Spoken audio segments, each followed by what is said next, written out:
नमस्कार. आज आपण नाश्त्यासाठी, मुलांच्या डब्यासाठी किंवा संध्याकाळी भाजी-पोळी खायचा कंटाळा आला असेल किंवा काही हलकं-फुलकं खायचं असेल, तर मस्त असं ज्वारीच्या पिठाचं धिरडं तयार करत आहोत. हे धिरडं पहा ना, मस्त असं जाळीदार तयार झालेलं आहे.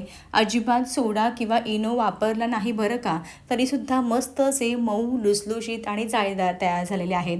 सकाळी जरी बनवून ठेवले आणि 4-5 तासानंतरसुद्धा खायला गेलात ना, आहे तसेच चपातीसारखे मऊ लुसलुशीत राहतात.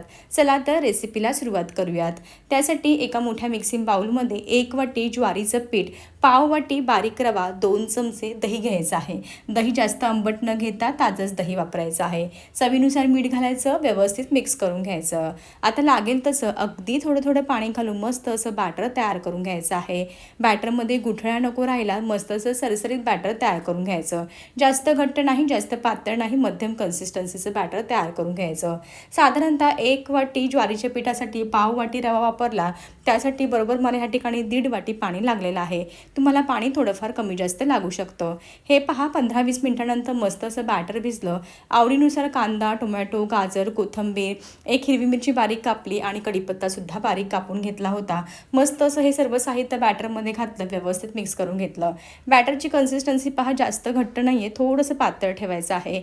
आता नॉनस्टिकच्या पॅनला चांगलं कडकडीत गरम करून घ्यायचं, थोडंसं तेल घालायचं आणि वरतून असं पॅनमध्ये धिरडं घालायचं आहे. व्हिडिओमध्ये दाखवते त्याप्रमाणे पेल्याने झाकण ठेवायचं आहे. वरची बाजू पूर्णपणे कोरडी झाली की अशा प्रकारे धिरडं उलटं करून घ्यायचं आहे, बाजू बदली करून घ्यायची आहे. धिरडं पहा मस्त असं दोन्ही बाजूनी भाजून तयार झालेलं आहे. एका प्लेटमध्ये काढून घेऊयात. हे धिरडे बनवायला ना फार सोपे आहेत, अगदी झटपट तयार होतात. विशेष म्हणजे कोणत्याही प्रकारची पूर्वतयारी करायची नाही. आपलं जे घरातलं भाकरीचं ज्वारीचं पीठ असतं ना, तेच वापरायचं आहे. इतर वेगळं पीठ दळून आणायची अजिबात गरज नाही. झटपट तयार होतात. विशेष म्हणजे ना चवीला खरंच खूप छान लागतात. मस्त असे धिरडे जाळीदार तयार झालेले आहेत. एखाद्या खोबऱ्याच्या चटणीसोबत, भाजीसोबत किंवा असे सुद्धा खाऊ शकता, खूप छान लागतात.